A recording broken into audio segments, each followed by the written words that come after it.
3, 4 వచనాలు.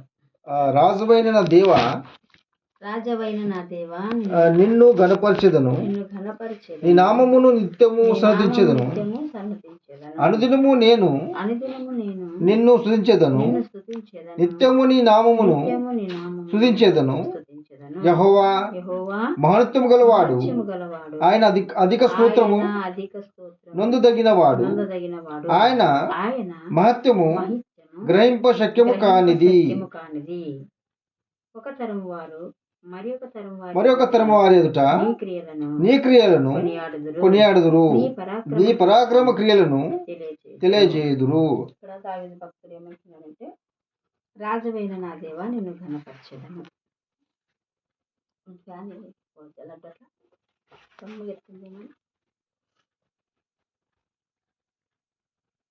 దావీదు మహారాజు, దావీదే ఒక రాజు, మహారాజు అని కూడా అంటాం. దావీదే మహారాజు అయితే, మహారాజు రాజు అయినటువంటి దావీదు రాజా అని సంబోధిస్తూ మాట్లాడుతున్నాడు. ఇక్కడ ఏమంటున్నాడంటే, రాజవైన నా దేవా.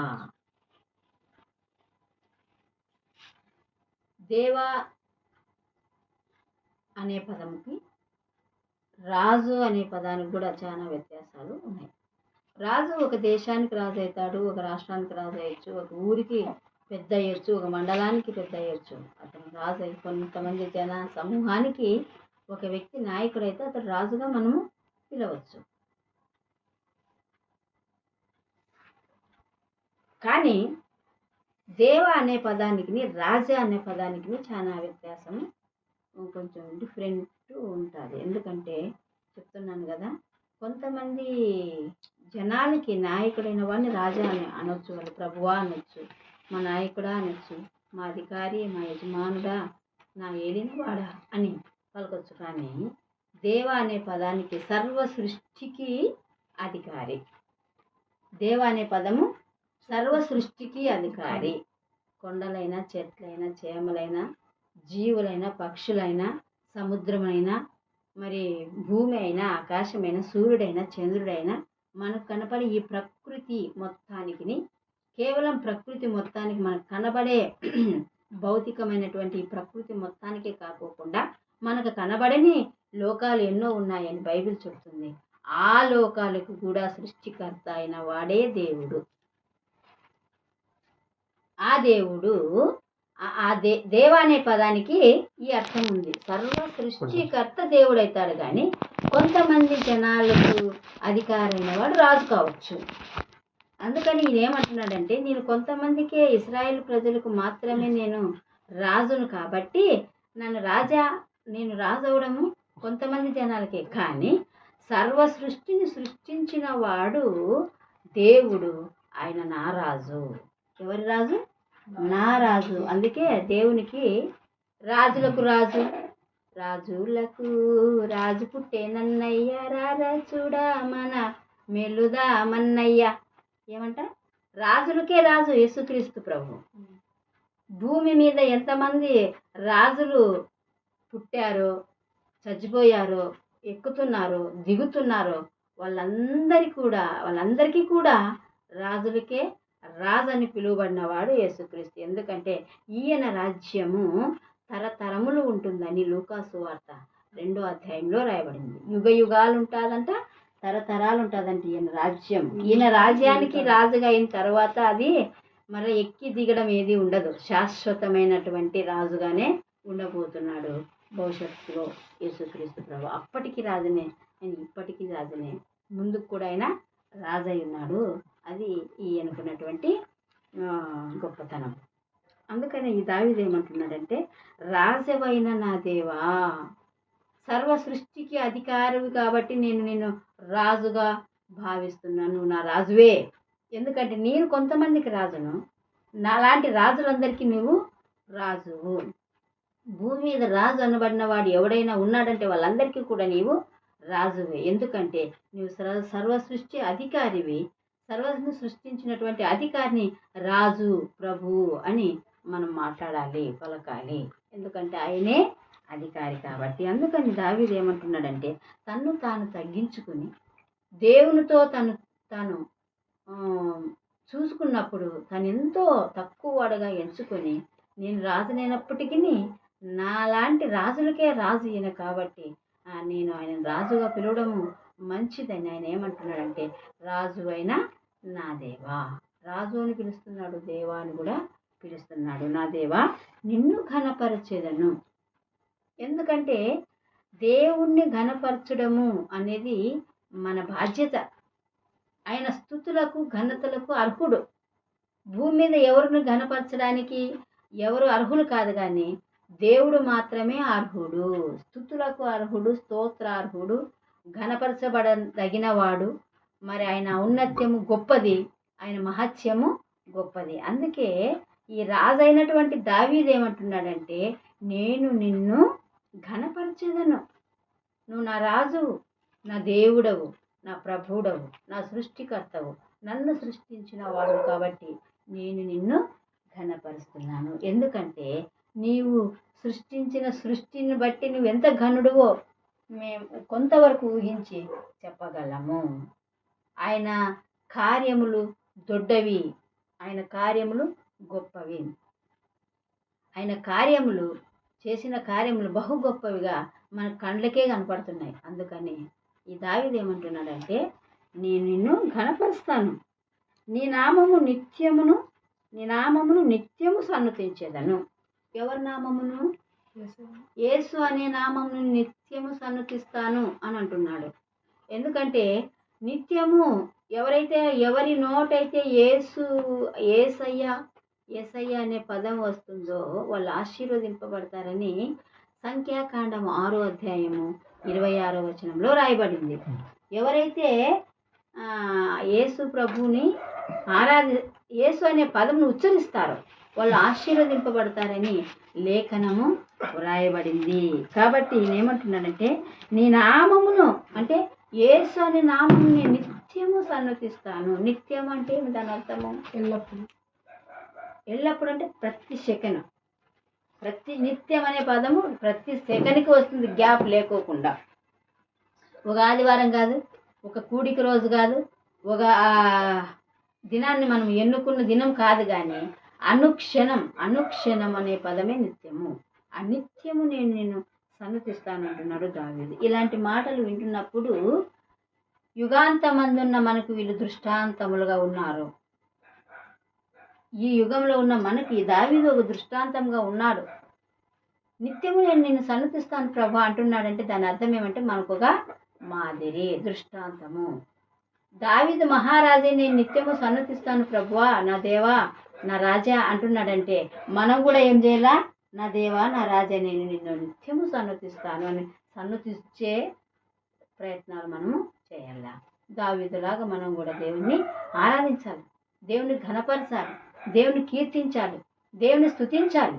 అందుకే దావీదు దేవుని దృష్టిలో మంచివాడైపోయినాడు, హృదయానుసారుడైనాడు, ఇష్టానుసారుడైనాడు, తనకు నచ్చిన వ్యక్తి అయినాడు. మనం కూడా ప్రభువుకు నచ్చాలి అంటే అనుదినము ఆయనను స్తుతించాలి, ఘనపరచాలి, నిత్యము ఆయనను స్తుతింపబద్ధులమై ఉన్నాము. 2వ వచనం, అనుదినము నేను నిన్ను స్తుతించేదను. ఎప్పుడు స్తుతిస్తానంటున్నాడు? నిత్యము స్తుతిస్తాడంట. అనుదినం అంటే రోజు, ప్రతిరోజు. చాలామంది క్రైస్తవ భక్తులు కొన్ని ఇళ్లలో ఒకనాడు ప్రార్థన చేసుకుంటారు, ఇంకొక నాడు ప్రార్థన చేయరు. ఒక పూట ప్రార్థన చేస్తారు, ఇంకొక పూట ప్రార్థన చేయరు. ఎందుకంటే అనానుకూలను బట్టి చేయకపోవడం వేరు, కానీ అనుకూలముండు కూడా చేయకపోవడము తప్పు. ఒక నియమము, ఒక పద్ధతి, ఒక క్రమం అనేది ప్రతి కుటుంబంలో, ప్రతి వ్యక్తిలో నిర్ణయించుకోవాలి. నేను పలానా సమయానికి ప్రార్థన, నా వ్యక్తిగత ప్రార్థన చేసుకోవాలి అనేది నిర్ణయం చేసుకోవాలి. అట్లాగే కుటుంబంలో కూడా, నా కుటుంబంలో నేను పలానా సమయానికి మేము మా కుటుంబంలో సభ్యులందరము కలిసి కూర్చొని దేవుణ్ణి ప్రార్థన చేయాలి, కుటుంబ ప్రార్థన చేసుకోవాలని నియమించుకోవడం ఒక క్రమం. ఆ విధంగా ప్రతి క్రైస్తవుడు కూడా ఒక నియమించుకొని వ్యక్తిగతంగాను ఆయన ఆరాధించి స్తుతించాలి అనుదినము. అలాగే కుటుంబ పరంగా కూడా ఆయనను ఆరాధించబద్ధులమై ఉన్నాము. అది ఒక క్రమము. దేవుని చిత్తంలో అదొక క్రమము. వ్యక్తిగతంగాను ప్రార్థన చేసుకోవాలి, కుటుంబ పరంగాను ప్రార్థన చేసుకోవాలి. వ్యక్తిగతంగాను దేవుని స్తుతించాలి, కుటుంబ పరంగా కూడా మనం కూర్చొని దేవుని స్తుతించాలి. ఇక్కడ భక్తుడు అంటున్నాడు, అనుదినము నేను నిన్ను స్తుతించేదను, నిత్యము నీ నామమును సన్నతించేదను. ఇక్కడ కూడా అదే పదము వాడుతున్నాడు. తర్వాత 3వ వచనం, యెహోవా మహాత్యము గలవాడు, ఆయన అధిక స్తోత్రము నొందదగినవాడు. యెహోవా మహాత్యము గలవాడు. మహాత్యం అంటే ఏంది? యెహోవా మహాత్యము గలవాడు. మహాత్యము అంటే అద్భుతమైన ఆశ్చర్య కార్యాలు చేసేవాడు, మహిమతో నిండినవాడు. మాయం అంటారు చూడండి, మాయాలు చేసేవాడు అంటాం చూడండి. అలాంటి మహాత్యము కలిగినటువంటి దేవుడు యెహోవా దేవుడు. మనిషి చేయలేనివి చేసేవాడు దేవుడు. అందుకే ఆయన మహాత్యము గల దేవుడు అని దావీదు భక్తుడు పలుకుతున్నాడు. మనము మనుషులుగా భౌతికంగా మనము కనబడేటివి కొన్ని చేస్తాము, కొన్ని చేయలేము. కానీ మనుషులు చేయనివే యేసు ప్రభువు చేస్తాడు. మహాత్యము. లేచి నీ పరిపెత్తుకున్నాడు అన్నాడు. నేల మీద ఉమ్మి వేసి ఈ ఉమ్మిని కళ్ళకు రాసుకో అన్నాడు. అవునా? ఎప్పుడైతే నేల మీద ఉమ్మి వేసి ఆ ఉమ్మితో బురద చేసి కళ్ళకు రాసినాడో, కన్నులకు రాసినాడో, వెళ్ళి నువ్వు సిలోయమని కోనేట్లోకి వెళ్ళి కడుక్కో అని ఆ గుడ్డి వ్యక్తితో, పుట్టు గుడ్డి వాడితో చెప్తే వెళ్ళి అతను కళ్ళు కడుక్కున్నప్పుడు పుట్టు గుడ్డివాడైన వాడు చూస్తున్నాడు మనుషులను. లోకం ఆయనకు కనపడింది, కన్నులు కనపడినాయి. ఇది మహత్యము. యెహోవా మహత్యము కలవాడు. మనుషులు చేస్తారా ఇలాంటి పనులు? చేయలేము. డాక్టర్ల వరకు కంటి ఆపరేషన్లు చేస్తారు, కంటి చూపుకు తగ్గ మందులు ఇస్తారు, ఎంతో కొంత నయం చేయగలుగుతారే కానీ మాటతో స్వస్థత చేయగలరా మనుషులు? చేయలేరు. అది మహత్యం అంటే. యెహోవా మహత్యము గలవాడు. ఆయన తన మాట చేత ఏం చేస్తాడు? స్వస్థతను చేస్తాడు. మాట చేత సృష్టిని సృష్టించినాడు. మాట చేత ఆయన ఏమనుకుంటాడో అది చేయగల సమర్థత కలిగిన వాడు యెహోవా. అందుకని యెహోవా మహత్యము గలవాడు అంటున్నాడు దావీదు భక్తుడు. ఆయన అధిక స్తోత్రమునందదగిన వాడు. యెహోవా మహాత్యం గల దేవుడు కాబట్టి ఆయన అధిక స్తోత్రమునందదగిన వాడు. అధిక స్తోత్రం అంటే దాని అర్థం ఏమి? అధిక స్తోత్రం అంటే ఎక్కువ స్తుతులకు పాత్రుడు. అధిక స్తోత్రం గురించి ఒక చిన్న ఎగ్జాంపుల్ చెప్తాను నేను. ఇదే దావీదు జీవితంలో సౌలుకు 1000 కొలది, దావీదుకు 10,000 కొలది ఏం చేసినారు? వాళ్ళు జయం పలికినారు. ఇశ్రాయేల్ ప్రజలు గొల్యాతును చంపిన ఆ సందర్భంలో రాజైన సౌలుకే 1000 అంట, దావీదుకే 10,000 అంట. అధిక స్తోత్రము నొందదగిన వాడనే పదానికి ఒక ఎగ్జాంపుల్ చెప్తున్నాను నేను. అధికము ఏది? వీళ్ళిద్దరు పొగడబడిన వాళ్ళలో ఎవరికి అధికంగా స్తుతులు వచ్చినాయి? జయం వచ్చింది, దావీదుకు వచ్చింది. అది భూ ప్రపంచం మీద ఏదైనా ఘనత, ఎవరైనా ఎక్కువ ఘనత పొందుతున్నారంటే వాళ్లకు మించిన ఘనత పొందని అర్హుడు మన యేసుక్రీస్తు ప్రభువు. యెహోవా మహత్యము గలవాడు. ఆయన అధిక స్తోత్రము నొందదగిన వాడు. అర్హుడు, ముఖ్యంగా అర్హుడు. అందరికంటే ఎక్కువగా పొగడదగ అర్హత కలిగిన వాడు ఎవరంటే యేసుక్రీస్తు ప్రభు అని ఇక్కడ దావీదు మనకు చెప్తున్నాడు. ఆయన మహత్యము గ్రహింప సఖ్యము కానిది. దేవుని యొక్క మహత్యము ఎట్లాంటిదంట? గ్రహింప సఖ్యము కానిది. మన ఊహకు అందదు, మనం ఆలోచిస్తే అది అందదు. అలాంటి అందని, ఊహకు అందని, సఖ్యము కానిది అని చెప్తున్నాడు దావీదు భక్తుడు. అందుకే 139వ కీర్తనలో ఒక మాట ఉంటుంది, నీవు నన్ను సృష్టించిన విధమును చూడగా నాకు భయమును ఆశ్చర్యమును కలుగుచున్నది. ఏమంట? మనిషిని సృష్టించిన సృష్టి విధమును ఒకసారి ఆలోచిస్తే దావీదుకి ఏమవుతుందంటే భయము ఆశ్చర్యం రెండు కలుగుతున్నాయని రాస్తాడు. ఎందుకంటే ఆయన మహత్యము గ్రహింప సఖ్యము కానిది. చూడండి మనిషి 139 అధ్యాయానికి ప్రేమ 139 కీర్తన 3వ వచనము చూడు. 3వ వచనము. నా నడకను అది కాదు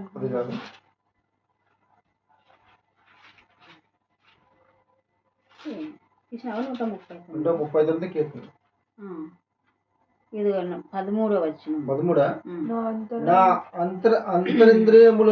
నా అంతరింద్రియములను నీవే కలుగజేసి నా తల్లి గర్భమందు నన్ను నిర్మించిన వాడు నీవే. నీవు నన్ను కలుగజేసిన విధమును చూడగా భయమును ఆశ్చర్యమును నాకు పుట్టుచున్నవి. అందును బట్టి నేను నీకు కృతజ్ఞతాస్తుతులు చెల్లించుచున్నాను. నీ కార్యములు ఆశ్చర్యము. చూడండి ఇక్కడ ఏమంటున్నాడంటే ఈ భక్తుడు, నా అంతరింద్రియములను కలుగజేసితివి. అంతరింద్రియములను కలుగజేసితివి. అర్థమవుతుంది అంతరింద్రియం అంటే ఏమని? అంతరింద్రియం అంటే కళ్ళు కాదు, హృదయ మనస్తత్వం, మనసు. మన మనసులో యోచిస్తామే, హృదయంలో పుట్టుకొస్తాయే ఆలోచనలకు ఆకారం లేదు, ఊహకు ఆకారం లేదు, మనస్సుకు ఆకారం లేదు, తలంచే తలంపులకు ఆకారం లేదు. ఆకారము లేని దాన్ని కూడా సృష్టించిన వాడు దేవుడు. ఆయనే యెహోవా. అందుకే ఆయన మహత్యము గ్రహింపు సఖ్యము కానిది అంటున్నాడు కదా 145 కీర్తనలో. ఎట్లాంటిదంట? గ్రహించడానికి ఊహకు అందదు ఆయన మహత్యం. అంత మహత్యం గల మహారాజు, సృష్టికర్త అయినటువంటి యేసుక్రీస్తు ప్రభువు. నా అంతరింద్రియములను నీవే కలుగజేసితివి. నా తల్లి గర్భమందు నన్ను నిర్మించిన వాడవు నీవే అంటున్నాడు. చూడండి, ముక్కు మనకు కనబడుతుంది. ముక్కు ఇక్కడ కనపడుతుంది కదా, భౌతికంగా ముక్కు కనపడుతుంది, ఆకారం. వాసన కనపడతావే? కన్ను కనపడుతుంది ప్రేమ. దేవుని యొక్క సృష్టి ఎంత ఆశ్చర్యం అనేది మీకు వివరిస్తున్నా. కన్ను ఇక్కడ కనపడుతుంది, చూపు మనకు కనపడుతుందా? కనపడదు. చెవి కనపడుతుంది, వినికిడి మనకు కనబడుతుందా? ఇవి ఆశ్చర్యములు. ఆయన మహత్యము గ్రహింప సఖ్యము కానిది అనే మాటకు నేను అర్థం చెప్తున్నా, వివరించి చెప్తున్నా. ఈ చెవి ఆకారం కనపడుతుంది కానీ వినికిడి అనేది కనబడనిది. తలకాయ కనబడుతుంది కానీ దీని స్వభావం, మైండ్, దాని తెలివితేటలు, జ్ఞానం, బుద్ధి, జ్ఞానము మనకు కనబడనివి. అలాంటివి కూడా సృష్టించిన వాడు దేవుడు యేసుక్రీస్తు ప్రభు. అందుకే ఆయన మహత్యము గ్రహింప సఖ్యము కానిది. ఎంత అద్భుత ఆశ్చర్యము! మనిషి ఆకారము నువ్వు సృష్టించగలవా? నువ్వు సృష్టిస్తావా లేదా? మంచిని సృష్టిస్తావు. బస్సు బొమ్మ చేయగలవా? చేస్తావు. కారు బొమ్మ చేయగలవా? చేస్తావు. గీయమంటే గీస్తావు కదా. మనిషి బొమ్మ కూడా గీయమంటే గీస్తావు. అలాగే మట్టితో కూడా మనిషి బొమ్మ చేయమంటే చేస్తావు. మట్టి బొమ్మ చేయగలవు. ముక్కు, నోరు, కళ్ళు, తలకాయ, చేతులు, కాళ్ళు ఆకారం చేయగలవే కానీ ఆ ముక్కులేకు వాసన చూసే ఏమంటారు దాన్ని, నాకు పలికేకి రాలే, ఆ నాసికారంలో వాసన చూసేంత శక్తిని నువ్వు అందులో పోయగలవా? కన్నును సృష్టించగలవే, కన్నును బొమ్మ చేయగలవే కానీ కన్నులో చూపు, దృష్టి నువ్వు సృష్టించగలవా? అది ఆయన మహత్యం.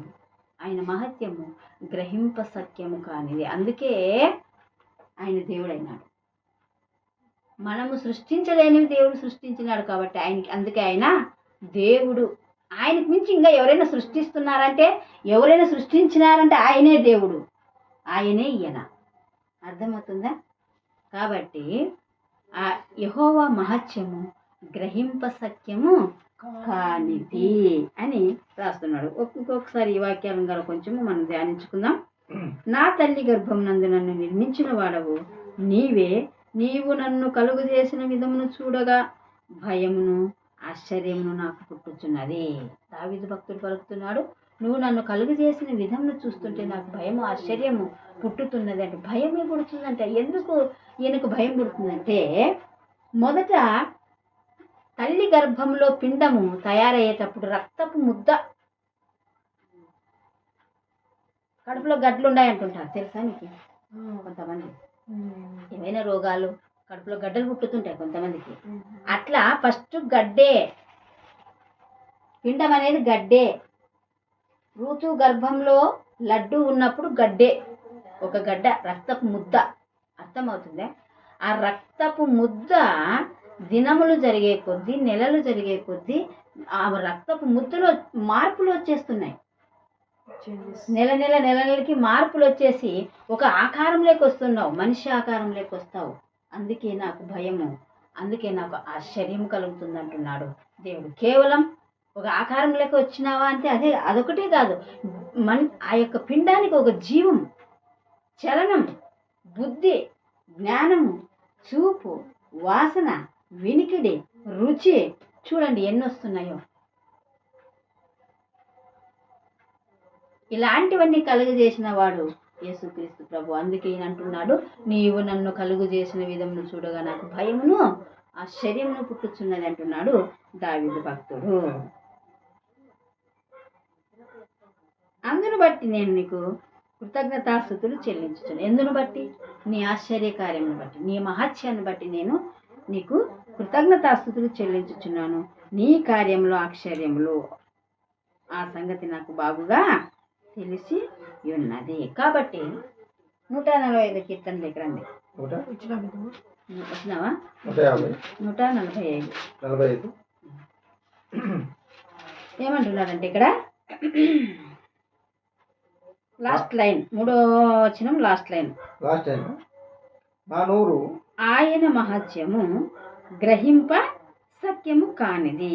తర్వాత ఇంకొక వచనం చెప్పేస్తాను. ఒక తరం వారు మరి ఒక తరం వారి ఎదుట నీ క్రియలను కొనియాడుతురు, తర్వాత నీ పరాక్రమ క్రియలను తెలియజేయుదురు. ఇప్పుడు నేను చెప్పిన ఈ మాటలకి ఈ మాటకి కొంచెం వేరే ఉంది, వ్యత్యాసం ఉంది. అయినప్పటికీ ఇది సంబంధం లేని మాట అయినప్పటికీ నేను చెప్తున్నాను. ఎందుకు చెప్తున్నానంటే, ఒక తరం వారు మరి ఒక తరం వారి ఎదుట నీ క్రియలను కొనియాడుదురు. ఐగుప్తు దేశం నుంచి ఇశ్రాయేలు ప్రజలను యేసుక్రీస్తు ప్రభు నడిపించినాడు కనాన్ దేశానికి. కనాన్ దేశానికి నడిపించిన తర్వాత మీరు పస్కా పండుగ చేసుకోండి అని చెప్పినాడు. ఎందుకు ఈ పస్కా, ఏంది ఈ పస్కా అని ఎవరైనా మీ పిల్లలు మిమ్మల్ని అడిగితే, ఈజిప్ట్ దేశంలో మేము దాని బానిసత్వంలో ఉంటిమి, 430 సంవత్సరాలు బానిసత్వంలో కఠినమైనటువంటి బానిసత్వాన్ని అనుభవించినప్పుడు మేము మా మూలుగును విని దేవుడు ఆ కఠినమైన బానిసత్వంలో నుంచి, దాసుల గృహమైన ఐగుప్తులో నుంచి మమ్మల్ని బయటికి తీసుకొచ్చిన రోజు 10 అద్భుతమైనటువంటి ఆశ్చర్యకార్యాలు చేసి, అద్భుతాలు చేసి మమ్మల్ని అక్కడి నుంచి బయటికి నడిపించినారు. ఫరో చేతిలో నుంచి విడిపించిన దానికి గుర్తుగా మేము పస్కా పండుగను చేసుకుంటున్నామని మీరేం చేయాలి, మీ పిల్లలకి చెప్పల్లా అన్నాడు దేవుడు. పస్కా పండుగ ఎందుకు చేసుకుంటున్నాం, ఏమిటి పస్కా అని ఎవరైనా అడిగితే మీ పిల్లలు ఇట్లా చెప్పండి అని చెప్పినాడు దేవుడు. ఇది ఒక తరం వారి ఎదుట మరి ఒక తరం, ఒక తరం వారు మరి ఒక తరం వారి ఎదుట నిన్ను ఏమంటున్నాడు చదువు, మరి ఒక తరం వారి ఎదుట నీ క్రియలను కొనియాడుతారు. అంటే ఎందుకు ఈ మాట చెప్తున్నానంటే, నేను ప్రభువు నమ్ముకున్నాను, నా తరంలో ప్రభువు నా పట్ల చేసిన మహోపకారంలో నా పిల్లలకు నేను చెప్పాలి. నా పిల్లలు ఏం చేయాలంటే వాళ్ళ పిల్లలకు చెప్పాలి, వాళ్ళ పిల్లలు ఏమంటే వాళ్ళ పిల్లలకి చెప్పాలి. అలాగే చెప్తారు కూడా. ఒక తరం వారు మరొక తరం వారి ఎదుట నీ క్రియలను కొనియాడతారు అని దావీదు భక్తుడు పరిశుద్ధాత్మ ద్వారా పలుకుతున్నాడు. అవి ఆయన ఆశ్చర్య అద్భుతమైన కార్యములు. కాబట్టి దేవుడు అందరికీ దేవుడు, దేవుడు సర్వసృష్టికి దేవుడే. దేవుడన్న పదానికి మించిన పదం ఇంకేమీ లేదు, ఘనపరచదగినటువంటి పదం ఇంకేమీ లేదు. కాబట్టి ఆ దేవుడే యేసుక్రీస్తు ప్రభువు. ఆ యేసుక్రీస్తు ప్రభువుని మనం నమ్ముకున్నాము, దేవుని కృపను బట్టి మనం ఆయన నమ్ముకున్నాము. ఆయన నమ్ముకోవటం ద్వారా మనము ధన్యులమైన ఈ ధన్యత్వాన్ని మనం కాపాడుకుంటూ ప్రభు సన్నిధిలో ముందుకి కొనసాగాలి. అన్ను దినము ఆయన మనం స్తుతిస్తూ, ఘనపరుస్తూ, మహిమపరుస్తూ దేవునిలో ఆనందించే వారమై ఉండాలని దేవుడు మనకు దావీదు భక్తుల ద్వారా సెలవిస్తున్నాడు. దేవుడి వాక్యం మన కోసం దీవించును గాక. ఆమేన్. ఆమేన్.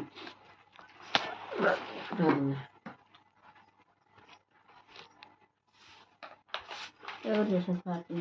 లేదా? పరలోకమందున్న మా ప్రియ ప్రభువా, నీకు వందనములు చెల్లిస్తున్నాం. ఈ రాత్రికాల సమయంలో మేము నిన్ను స్తుతిస్తున్నాం, ఘనపరుస్తూ మేంపరుస్తూ ఆరాధిస్తున్నాము దేవా. ఇంతవరకు నీ మాటలు మీరు మాకు బయలుపరిచినారు. రాజువైన నా దేవా, నిన్ను ఘనపరిచేదను, నీ నామం నిత్యము సన్నతించేదను, అనుదినం నేను నిన్ను స్తుతించేదను అని లేఖనంలో నీ మహత్యము యెహోవా మహత్యం గలవాడు, ఆయన అధిక స్తోత్రం నందదగిన వాడు అని నీ మాటలు మాకు తెలియజేసిన విధానం కొరకు వందనములు. ఒక తరం వారు మరొక తరం వారి ఎదుట నీ పేరు కొనియాడదన్న సంగతులు మాకు తెలియజేసినావు, నీకు స్తోత్రం. అవును ప్రభా, నీవే దేవుడు, నీ తప్ప వేరొక దేవుడు లేడు. నువ్వు గొప్పవాడవు, సర్వ సృష్టికర్తవు. యోగ్యత అర్హత లేని మేము నిజమైన దేవుడిని కొలిచే భాగ్యం మాకు అనుగ్రహించినందుకై నేను స్తుతిస్తున్నాం, ఆరాధిస్తున్నాం. ఇది మా ప్రభుదినం అంది విధంగా నీ సన్నిధిలో గడిపే భాగ్యం మీరు మాకు ఇచ్చినందుకు వందనాలు చెల్లిస్తున్నాను. ప్రపంచవ్యాప్తంగా అనేక మంది క్రైస్తవులు నిన్ను ఆరాధిస్తున్నప్పుడు స్తుతుల మీద మీరు ఆశ్రయమైనందుకే స్తోత్రములు, వందనములు. ఇంకను మా ప్రభు క్రీస్తు నెరగని ప్రాంతాల్లో నీ సువార్త ప్రకటించి సంఘంలో స్థాపించుటకును, అనేకులకు నిన్ను ప్రకటించుటకును, నిత్యదేవుడు సత్యదేవుడు నిజమైన దేవుడు అని నిన్ను ప్రజలకు తెలియజేయుటకు నీ చేతి సాధనములుగా, నీ నోటి బూరలుగా మీరు మమ్మల్ని విరివిగా వాడుకున్నాము. అలాగే అనేక మంది ప్రజలు ఎక్కడెక్కడ దేవుని యొక్క సువార్తమానం వినపడుతుందో అక్కడ ప్రజలు నిన్ను నమ్మి రక్షింపబడడానికి సహాయం చేయము. పాప శాపాల నుంచి నీ ప్రజలను విడిపించమని ప్రార్థన చేస్తున్నాను. తన ప్రజలను వారి పాపం నుండి ఆయనే రక్షించును కనుక ఆయనకి యేసు అని పేరు పెట్టుతున్నట్లే నీ లేఖన భాగంలో మీరు నెరవేర్చి మీరు మహిమ పొందమని ప్రార్థిస్తున్నాం. పగలంతా మా పనిపాట్లు మీరు మాకు తోడుగా ఉన్నారు యేసు ప్రభువా. ఈ రాత్రంతా మీరే మాకు తోడుగా ఉండి సుఖమైన దృశ్యాన్ని దయచేయం, రేపటి దిన కొరకు సిద్ధపరచము. దినదినం మీ కృపాక్షేమాలతో నడిపించము. మరి ప్రాముఖ్యంగా అనారోగ్య పరిస్థితుల్లో బాధపడుతున్న వారందరినీ ముట్టి స్వస్థపరచమని కోరుకుంటున్నాను. కృపమ్మక్కను జ్ఞాపకం చేసుకో. ఆపరేషన్లో మీరు సహాయం చేసినారు, మరి సంపూర్ణ స్వస్థత ఆరోగ్యం చేసింది. అమ్మకునిచ్చిన స్వస్థత కొరకు వందనములు. సంపూర్ణమైన స్వస్థతను ఆరోగ్యం మీరు అనుగ్రహించమని ప్రార్థిస్తున్నాను.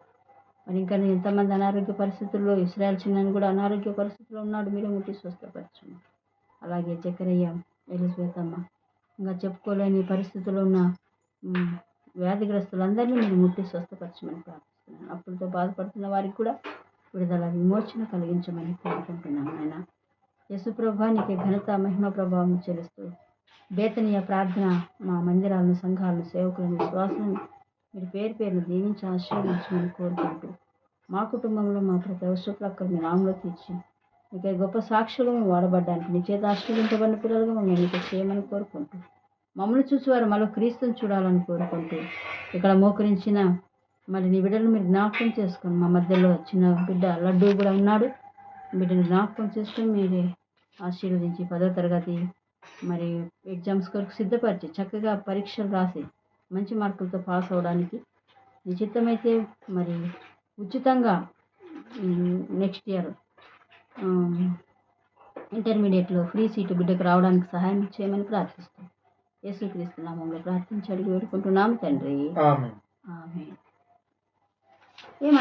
ఆమేన్ అంటే అడిగినట్లు నువ్వు కూడా